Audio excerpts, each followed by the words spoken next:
Nah, kayak contoh misalnya nonton Edis TV, orang muslim pada kalah. Dia beraninya cuma lewat online. Saya tantang suruh face to face nggak mau. Edis TV dulu pernah berdebat sama, saya bukan bermaksud dia ya saja. Ada orang minta belajar sama saya. Ya sudah belajar. Saya lagi kerja, dia aja menyatet sampai di lantai, nyatet sampai nungging nyatetnya di bawah. Itu orang sudah belajar, sudah berdakwah di Australia selama 10 tahun. Sudah mengislamkan orang beberapa orang. Dan dia mau belajar kristologi karena dia memang merasa perlu itu kristologi. Dia belajar sama saya beberapa bulan, debat sama Edis waktu itu. Di depan saya, di samping saya, karena dia numpang di studio saya. Debat online sama Edis. Dia cuma pinjem kitab yang ini, keluarin. Dia tunjukin ke Edis. Keringet dingin itu Edis tuh sama dia. Namanya Ustadz Unggul kalau mau tahu. Pernah dengar? Unggul Sudrajat. Baru debat sama orang yang belajar kristologi berapa bulan aja si Edis sudah keringet dingin. Kayak begitu ngaku-ngaku, aduh gimana. Kalau dia berani, Edis, nongol face to face, debat sama saya di hotel, kita sediain. Tapi saya nggak mau kalau dia sendiri. Dia kan bukan pendeta. Saya maunya debat sama pendeta.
Assalamualaikum warahmatullahi wabarakatuh, Iwan Villa semua.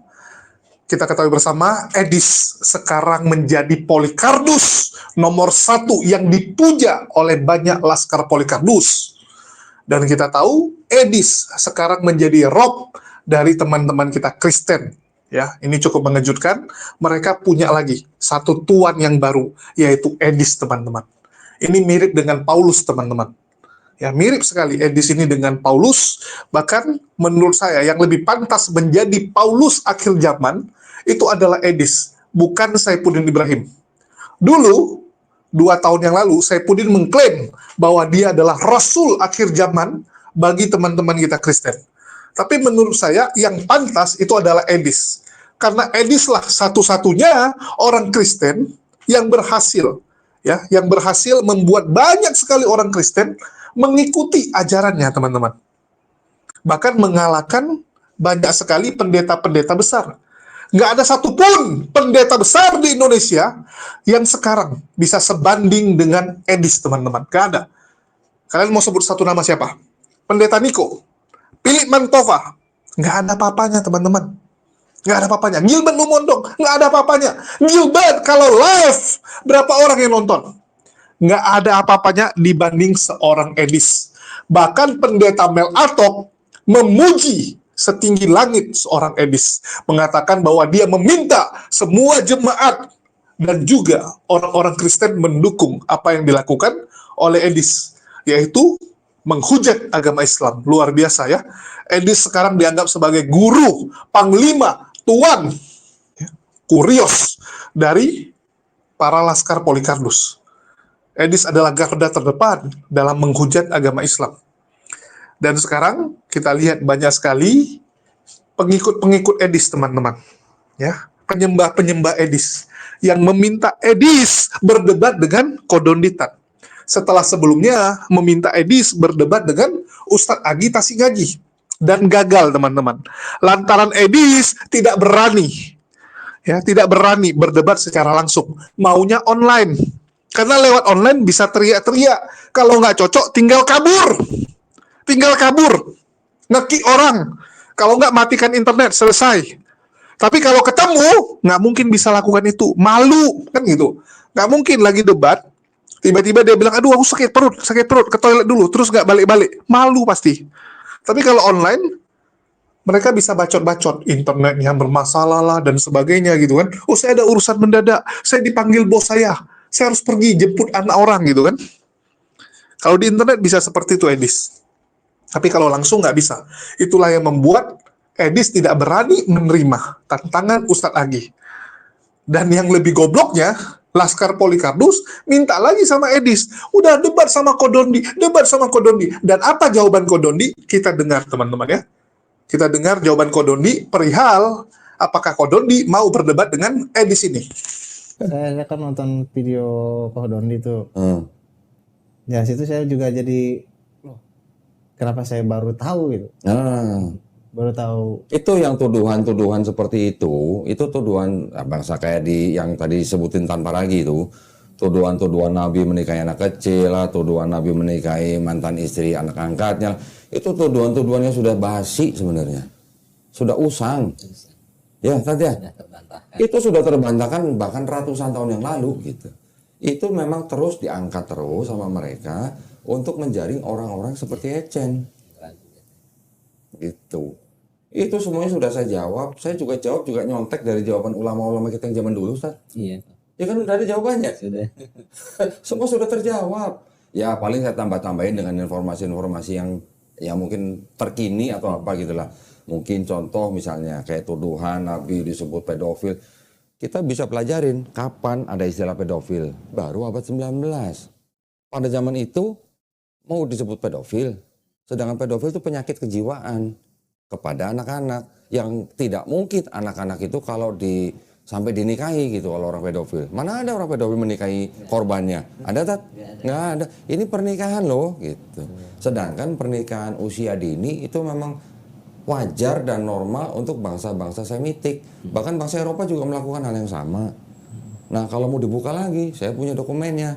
Kalau mereka mengkritik Nabi menikahi Aisyah ketika berusia 6 tahun, berumah tangga ketika berusia 9 tahun. Di kitabnya mereka ada yang namanya Nabi Ishak menikahi istrinya bernama Ribka ketika usia berapa, Tat? Tahu?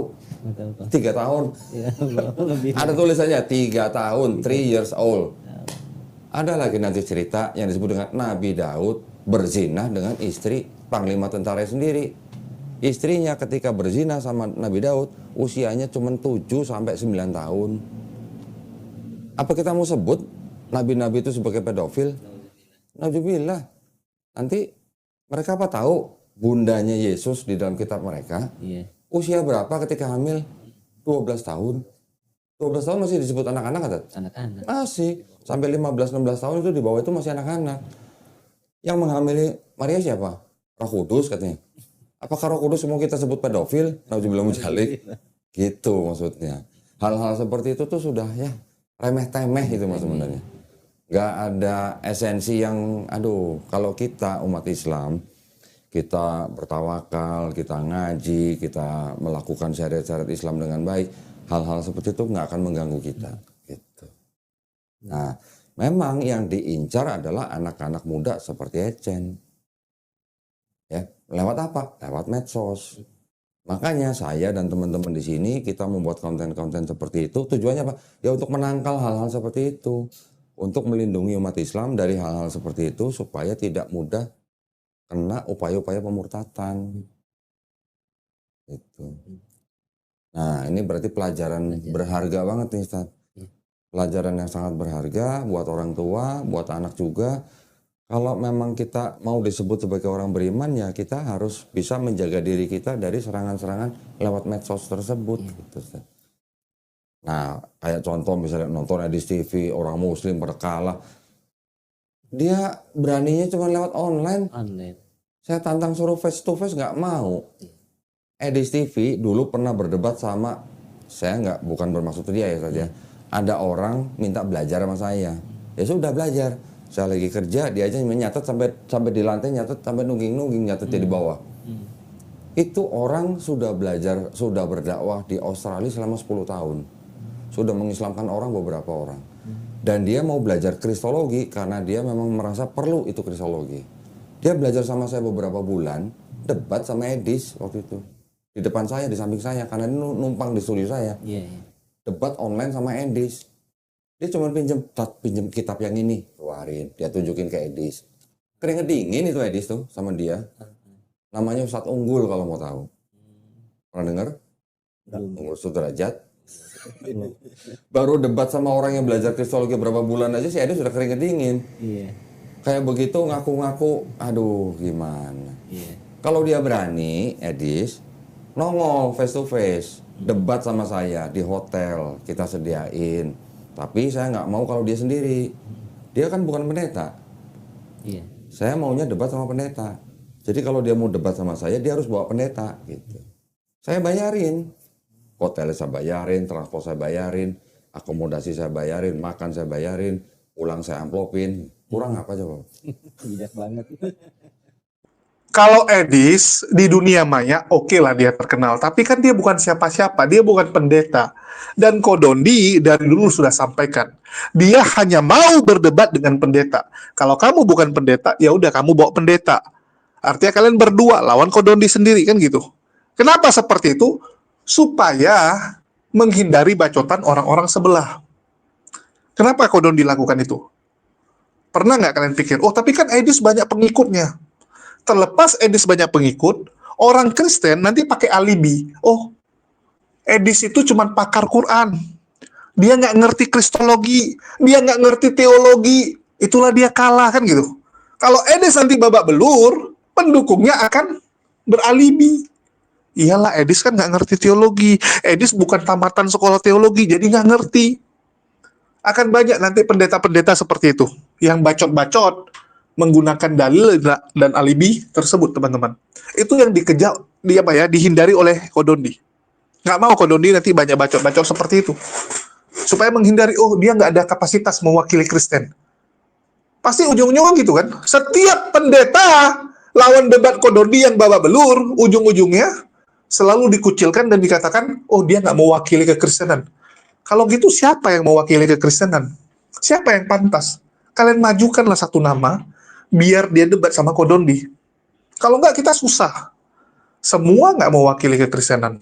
Ya, semua, mereka selalu bilangnya gitu. Nah, ini kan serba salah kita. Kita yang jadi susah.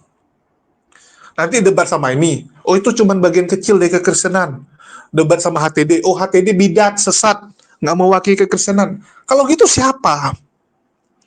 Ya, kalau gitu siapa? Edis bawalah pendeta gitu untuk mau debat dengan Kodondi. Itu pun kalau Edis berani.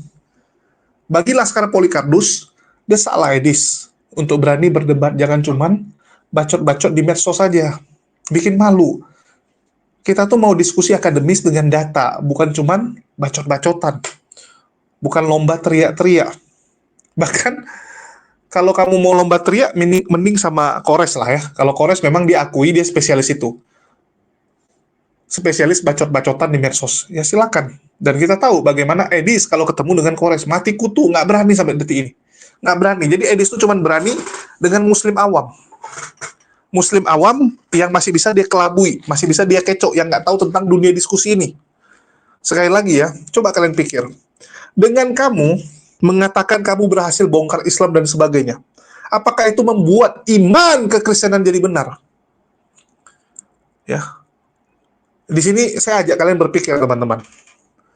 Kalaupun Islam salah, itu tidak membuat Kristen jadi benar. Enggak, teman-teman, enggak ada hubungannya. Ini bukan koin dua sisi, enggak. Jadi kalian harus tahu itu. Oh, Islam tuh pasti salah, begini, kasih alasan.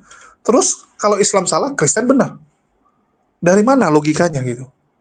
Coba saya tanya, dari mana? Jadi nggak ada hubungan. Kristen dan Islam nggak ada hubungannya, teman-teman.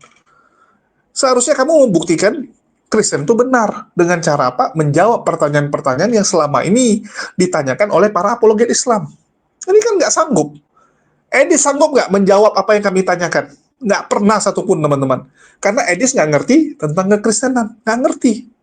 Tapi dipuja oleh banyak sekali pengikut-pengikutnya yang, ya mohon maaf, saya katakan sebagai oten-oten tolol. Oten-oten tolol. Pokoknya Edis bilang apa, itu yang mereka ikuti. Dan salah satunya adalah Frans Donal ya, yang sekarang masuk penjara. Lantaran apa? Ikut-ikutan narasi Edis. Mengatakan Nabi Muhammad SAW adalah tokoh fiktif. Hasilnya apa? Ya udah masuk penjara. Itulah teman-teman tuh harus hati-hati. Jangan mengikuti penyesat. Nanti kalian ikutan masuk jurang. Ya jangan. Dan salah satu pengikut Edis, ya saya akan tampilkan teman-teman. Nah, inilah hasil didikan Edis teman-teman. Jadi akalnya tuh langsung jadi mati. Cuman modal bacot-bacot. Ya seperti pendeta satu nih. Ini pendeta teman-teman, tapi bisa jadi pengikut Edis. Kan sekarang bukan itu pembahasan kita. Bukan itu. Yang saya tanyakan di sini, Macet, yang saudara. saya tanyakan di sini adalah dasar apa sih kamu memberikan Edis itu adalah robnya Oten? Iya, Itu kan? tadi kan sudah Dasarnya saya jawab. nggak bisa kamu Tadi jawab. sejak awal sudah saya jawab. Pertama, ucapan si Edi Sidabutar diikuti oleh oten-oten goblok juga nih sama nih. Oten goblok mengikuti orang goblok. Ucapan si Edi Sidabutar diikuti oleh oten satu, ya. Yang kedua adalah ucapan si Edi Sidabutar dipercaya oleh para oten.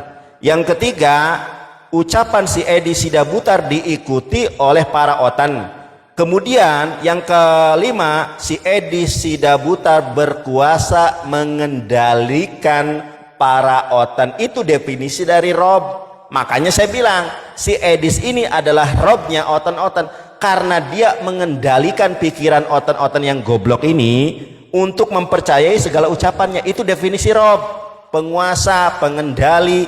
Nah, di dalam Quran tidak pernah ada Nabi Muhammad adalah Rabbul Alamin. Cari di dalam Quran ada ayat yang berbunyi Alhamdulillah Rabbul Alamin. Segala puji bagi, aduh sampai minum obat mah dia. Tunjukkan nih Pak Pendeta, dengarkan saya. Tunjukkan di dalam Al-Quran ada ayat yang mengatakan Alhamdulillah Rabbul Alamin. Segala puji bagi Muhammad Rob semesta alam. Di mana ayatnya? Kalau ada ayat di dalam Quran kalau Nabi Muhammad adalah Rob semesta alam, saya dibaptis detik ini juga. Yang kedua, di mana di dalam hadis ada matan hadis yang berbicara yang mengatakan Muhammad Rabbul Alamin. Muhammad adalah Tuhan semesta alam. Di mana ayatnya? Di mana hadisnya? Enggak ada. Ternyata selama ini saya kan sedang membuktikan. Kan tadi Anda bertanya kepada saya atas dasar apa Anda mengatakan Edi Sidabutar adalah robnya Oten. Karena Oten percaya dikendalikan, dipengaruhi oleh si Edis. Begitu. Makanya saya sebagai muslim bertanya kepada Anda sebagai pendeta, apa perbedaan kurios dan teos? Karena si Edis ini adalah kuriosnya para Oten. Paham nggak sampai di sini? Boleh saya ngomong? Ya, apa perbedaan kurios dan teos? Bukan masalah itu yang saya tanggapi. Bukan yang masalah. Baik, sekarang saya tanya. Yang saya tanggapi Rob dalam bahasa Yunaninya apa Pak Pendeta? Rob dalam bahasa Yunaninya apa? Sekarang ini pernyataanmu bahwa si Edis mengendalikan orang Kristen. Kamu mengatakan itu kamu udah sesat gitu. Kok udah sesat? Emang kenyataannya si Edi Sidabutar mengendalikan orang-orang Kristen yang nonton di dia. Kalau saya katakan sama kamu, apa buktinya? Teman-teman, untuk mendirikan rumah apologet di Amerika ini silahkan kirim kolekte. Ada nggak yang ngirim kolekte? Ada. Itu sudah mengendalikan namanya. Duh, oten ini. Apa dikendalikan itu? Sama sekali bukan pengendali itu. Anda ngerti nggak mengendalikan itu apa? Perhatikan di sini. Mengendalikan itu apa? Mengendalikan itu apa? Contoh, perhatikan di sini ya. Sesuai dengan perintah Yesus. Ini contoh ya. Sesuai dengan perintah Yesus, begini, kasihanilah Tuhan Allahmu dengan segenap hatimu dan segala akal budimu. Yang kedua, itu perintah. Perhatikan di sini. Ini contoh. Yang kedua, kasihilah sesamamu manusia seperti dirimu sendiri. Itu yang disebut mengendali, ada perintah. Jika kita tidak melakukannya, maka kita berdosa. Oke, Itu baik. dia. Makanya aku bilang sama kamu itu, katakan Edis mengendalikan orang Kristen, pikiranmu itu udah sesat. Baik, baik, baik. Saya tanya satu hal ya. Saya akan buktikan ya. Kalau definisi Anda semacam itu, Anda tunggu dulu. Ada yang kedua. Silakan. Ngomong apa lagi? Masalah kamu tanyakan sama saya masalah isi Al-Quran, saya tidak tahu sama sekali itu, karena saya tidak ada urusan saya di situ. Tunggu dulu, perhatikan di sini. Kan kamu tanyakan sama saya, buktikan sama saya. Saya nggak bisa buktikan itu karena saya juga tidak mau bisa membuktikan itu. Baik, saya catat ya. Anda tidak bisa membuktikan itu. Satu, terus apalagi selain Anda tidak bisa membuktikan, apalagi Pak Pendeta? Dalam Al-Quran ku bilangnya, karena saya tidak mau tahu isi Al-Quranmu itu. Oke, tidak mau tahu. Hal-hal yang kamu imani, hal-hal yang kamu percaya, itu urusanmu kan. Begitu juga dengan saya. Sebenarnya kami juga menyembah Yesus itu, mentuhankan Yesus. Sebenarnya nggak ada pun urusan kalian. Tapi kadang-kadang kalian terlalu ribet mengurusin agama orang lain. Oke, baik. Sekarang menurut Anda Paulus adalah bapak atau bukan? Tadi kan Anda katanya yang mengendalikan ini contohnya tadi tuh kasihilah musuhmu ya, begini dan begono, ada perintahnya. Sekarang saya tanya, menurut Anda apa definisi bapak di dalam Alkitab? Ya, kalau bapak Father, itu apa definisinya? Bapak itu adalah sebenarnya bapak dari seluruh anak-anaknya. Begini, nggak ada caranya karena di sini ya, Yesus itu adalah sudah membangun menurut keimanan kami ya, sudah membangun hubungan kami dengan Tuhan. Dia sebenarnya jalur itu. Makanya saya nggak tanya itu Pak Pendeta, yang saya tanya nih kan, Bapak kami yang di sorga. Ini kan Yesus bilang nih, dikuduskanlah Bapak kami yang di sorga, cukupkanlah makan kami hari ini dan lain sebagainya itu. Nah, Bapak, terminologi Bapak ketika Yesus mengatakan Bapak itu apa definisi Bapak? Ya bapak, seorang bapak sama anaknya. Bukan dalam arti anak si biologis. Oke, bapak sebagai dia Tuhan atau bukan? Tuhan itu bisa kami panggil bapak, seorang bapak. Bukan bapak ya. Kalau bapak itu biologis. Bapak aku bilang. Bapak yang di sorga, dikuduskanlah namamu. Ya kan? Jadilah nah, kehendakmu. terminologi bapak itu apa di dalam ayat itu? Memang bapak sebagai anak, istilahnya bapak sebagai anak, mana ada bapak sebagai anak? Tuh, gabrul. Mana ada bapak sebagai anak? Aduh, bapak kok sebagai anak? Nih gua tunjukkan ayatnya. Gua tunjukkan ayatnya. Iya, saya tahu itu. Bapak kami yang di surga, dikuduskanlah namamu, jadilah kehendakmu di bumi seperti di surga. Oke, Datanglah kerajaanmu. Itu. Oke, Matius 23 ayat Matius 23 ayat ke-9. Coba dilihat, Pak. Ya. Nih. Dan janganlah kamu menyebut siapapun bapak di bumi ini, karena hanya satu bapakmu, yaitu Dia yang di sorga. Anda percaya nggak dengan ucapan Yesus ini? Percaya. Jadi nggak ada bapak di bumi ini selain bapak di sorga, betul? Perhatikan ya.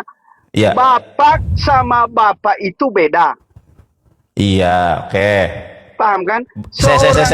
Bapak itu ditunjukkan kepada Bapak di surga. Perhatikan di sini. Sabar. Ditunjukkan kepada Bapak di surga. Sementara Bapak itu bisa ditunjukkan kepada bapak-bapak di sini yang kita anggap sebagai orang tua. Yang kedua juga bisa kita tunjukkan itu kepada orang tua kita sendiri. Oke. Baik. Bapak tanpa K itu berbeda dengan bapak nggak ada K. Bapak ada K dengan bapak tanpa K itu berbeda pengertiannya, begitu menurut Anda? Pengertiannya. Kalau beda. Bapak itu, kita lihat teman-teman, kita lihat. Di sini dulu. Terus kalau bahasa Inggrisnya. Itu, yang kami imani ya. Kalau seorang bapak itu hanya kami tunjukkan kepada memang Tuhan pencipta alam, yaitu Tuhan Elohim. Teman-teman kita lihat ya. Bapak itu, Kalau bapak itu bisa kita tundukkan kepada orang tua kita, orang tua biologis, atau orang yang lebih tua daripada kita. Oke, Pak, kalau bapak, kalau tulisan bapak dalam bahasa Inggrisnya apa, Pak? Saya tidak memahami itu karena saya orang Indonesia. Astagfirullah, teman-teman karena ya. Penting dalam keimanan itu. Perhatikan di sini. Bapak dalam ini, keimanan Anda itu, kan tadi membedakan. Mana ya? Dalam Saya keimanan tunjukkan. itu, keimanan kami tidak penting bahasanya. Tidak Aduh, penting. memang imani aja nih Yang pendeta penting nih. di sini adalah kita sangat jelas bahwa memang Tuhan itu ada dan Tuhan itu mengasihi kita. Tuhan itu yang penting lah itu dia. Kalau masalah bahasa, apapun bahasanya. Sedangkan contoh aja ya, perhatikan di sini. Di dalam suku kami, itu menyebut Tuhan itu beda. Bukan lagi Allah. Bukan lagi Tuhan. Pak, Contoh lihat aja, ini, Pak. kalau di suku kami Ya enggak, saya enggak tanya suku, perhatikan di sini. saya enggak tanya suku.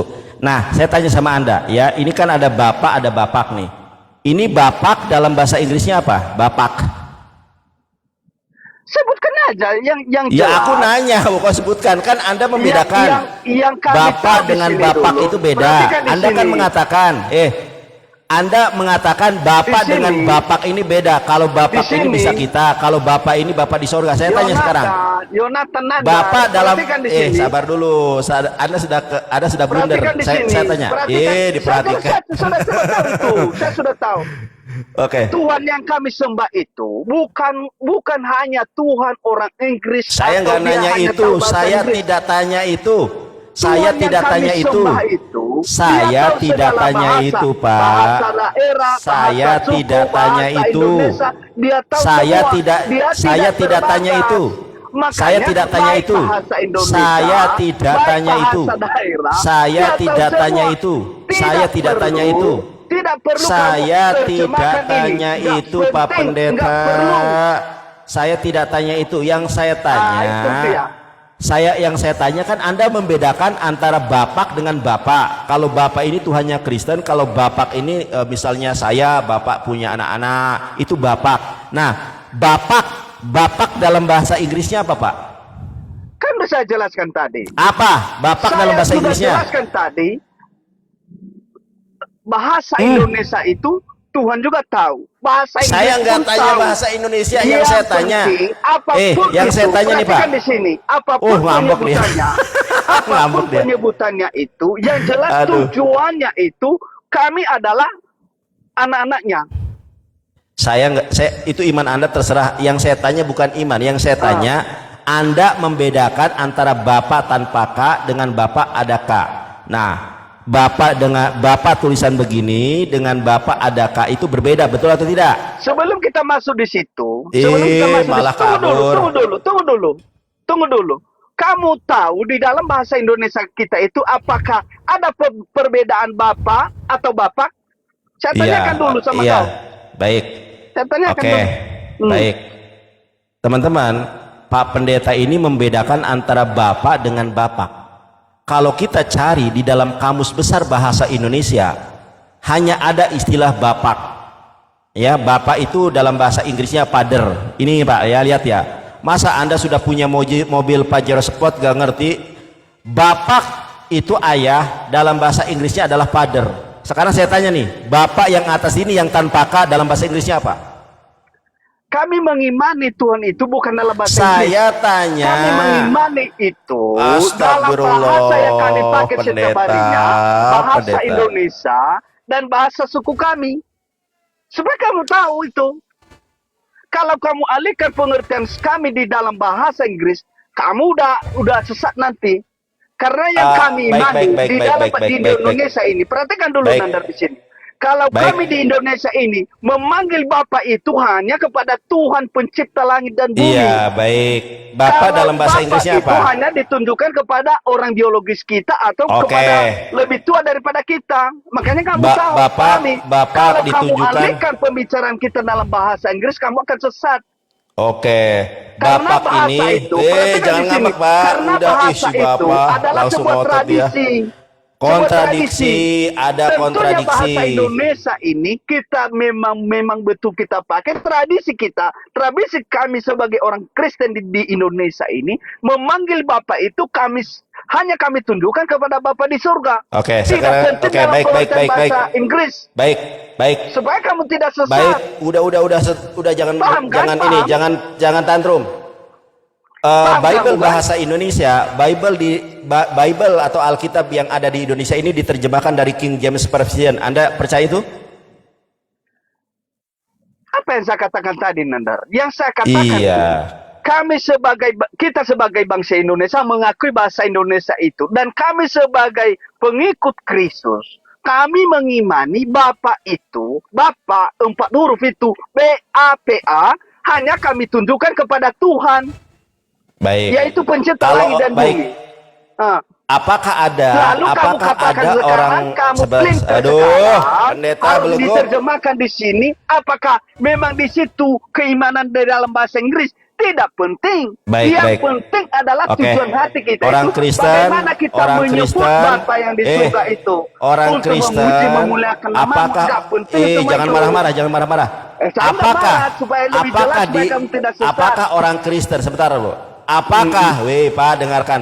Apakah orang Kristen di Amerika, apakah orang Kristen di Inggris, apakah orang Kristen di Australia dan di seluruh dunia yang lain yang menggunakan bahasa mereka, apakah mereka juga membedakan antara bapak dengan bapak? Tanyakan sama mereka lah, kenapa sama saya di sini? Oke, kita Kamu lihat ini teman-teman udah ya, kita stres. lihat nih. Sekarang saya baik. Aduh, susah Udah sekali stres kamu dulu yang diatur. stres, Gak duduk. tengok kamu. Nih, lihat nih. Lihat bahasa Inggrisnya. Lihat bahasa Inggrisnya. Ini tulisannya ada bapak, ada K-nya atau tidak? Itu tidak penting, Nandar. Saya katakan Tidak tadi, penting, kita itulah sebagai gabrulnya bangsa kitabmu. Indonesia. Nah, di dalam bahasa Inggris sendiri tidak ada perbedaan antara bapak dengan bapak nih. Ini bapak tanpa K, lihat nih. Ini bapak tanpa K, lihat. Lihat nih. Perhatikan, Nandar ya. Jangan kabur. Pakai logika Jangan kabur, sedikit lah. jangan kabur. Jangan kabur. Saya Lihat tidak nih. kabur. Dengarkan saya. Saya tidak Dengarkan kabur. saya. Saya Dengarkan tidak saya. kabur. Itu keimanan kami. Astagfirullahaladzim. Keimanan kami itu, Nandar. Keimanan Ya, kami baik, itu dengarkan tidak saya, dengarkan saya. tergantung dalam Dengarkan bahasa saya. Inggris. Dengarkan, Kami woi. tidak tergantung Dengarkan. bahasa Belanda, tetapi Dengarkan, kami saya itu nggak nanya Belanda. bergantung pada bahasa yang kami tahu, yang Astagfirullah. mengerti artinya dan bahasa itu bisa Baik. memuji, memuliakan nama Tuhan. Contoh seperti kata Bapak. Bapak itu memang sebuah kata yang memang tidak ada jaraknya antara ayah dan anak. Macam itu. Makanya kami panggil itu, kemana-mana. iya Bapak. Itu dia. Pak. Kalau kamu artikan Ini dalam kan bahasa bapak Inggris, kalau ya kamu artikan dalam ampun. enggak sejalan lagi. Kalau kamu tanyakan sama saya, Loh, kok nggak sejalan lagi? Ini Bible bagaimana bahasa Inggris, dengan Pak. orang Ini Inggris? Bible bahasa Bagaimana Inggris. dengan orang Ini Belanda? Bible bahasa Tanyakan Inggris. sama mereka, ngapain Ini kamu Bible sama bahasa saya? Inggris, Pak. Nih, Pak. Nah, inilah kalau sudah meropkan edis, teman-teman. Hasilnya seperti ini. Ya. Ya, ini sebagai bahan rujukan supaya kalian bisa belajar. Dan sekali lagi, kalau edis berani, ya bawalah pendeta. Dan itu pun kalau edis berani ya. Kalau mau debat sama Kodondi, tapi kalau mau sama yang lain ya silakan gitu ya. Kita terima tantangannya. Ustadz Agi, oke. Mau sama siapa? Sama saya juga boleh deh, edis ya. Tapi saya pakai masker ya, nggak masalah gitu kan. Nggak ada masalah kok kalau cuma lawan edis. Aduh, kelas keroco ya. Bahkan dari pihak Kristen sendiri bilang apa? Edis tuh nggak ada apa-apanya. Sama Wa'labu saja, ya menurut Wa'labu ya, bukan menurut saya. Wa'labu bilang apa? Cuman seujung jari Wa'labu. Sedangkan Wa'labu udah babak belur saya bikin. Bukan mau sombong ya. Sekali lagi, bukan karena hebat saya, tapi ya atas kehendak Allah. Wa'labu itu selalu babak belur kalau diskusi sama saya. Sudah beberapa kali saya debat sama dia, ujung-ujungnya hanya jadi badut saya buat, sampai dia kapok. Dan dia katakan nggak mau lagi debat sama saya, karena dia akan berakhir jadi badut. Dia akan diketawain sama teman-temannya Kristen. Karena jawaban dia hancur lebur teman-teman. Nah, itu yang terjadi. Jadi, sekali lagi kalian yang nilai sendiri, kita cuma menampilkan fakta dan data. Ya, bagi teman-teman Kristen, marilah belajar yang benar. Carilah guru yang berilmu. Kalau edis, aduh, mohon maaf. Diskusi aja nggak berani kok. Ya, Atau dia mau pakai alasan seperti Andre Tungtung kan gitu. Wah, nggak ada gunanya diskusi, menang jadi arang, kalah jadi abu. Lalu lagi mau berantem apa? Sejak kapan diskusi menang jadi arang, kalah jadi abu? Nah, itu Andre Tungtung tuh ya. Pakai alasan yang nggak masuk di akal seperti itu. Kecuali kita masuk ring tinju gitu kan. Menang pun ada luka-luka. Kan enggak, ini cuma diskusi, menambah ilmu. Yang namanya diskusi, debat itu teman-teman, debat akademis, itu menang kalah dapat ilmu. Menang kalah dapat ilmu. Kamu kalah pun akan ada ilmu yang kamu dapat dari pemenang. Itulah pentingnya diskusi akademis itu teman-teman. Kecuali lomba bacot-bacotan. Ya, itu kalian jago lah. Ya, kami angkat tangan lah. Kalau yang gituan kita jujur, kita tidak sanggup menghadapi kalian. Terlalu. Ya, terlalu. Itu spesialisnya kalian soalnya. Oke, mungkin itu aja yang bisa saya sampaikan di sini. Jangan lupa bagi teman-teman yang belum subscribe dan mendukung channel ini dengan cara aktifkan lonceng, silakan diaktifkan dan bantu kita share ke semua sosial media teman-teman kita yang lain agar mereka tahu bahwa kita akan di sini ya. Sekali lagi, channel ini saya pakai sementara dan cukup menggambarkan pribadi saya sekarang. Apalagi kita nggak boleh pakai nama yang berhubungan dengan channel kita yang lama ya. Jadi kita pakai nama Wahidu Mubarizun ya. Penyendiri, pejuang penyendiri. Luar biasa. Pejuang lonely, seorang diri. Udahlah, itu aja dari saya. Makasih buat semuanya. Di akhir kata saya ucapkan wassalamualaikum warahmatullahi wabarakatuh. Sampai jumpa di konten-konten kita berikutnya.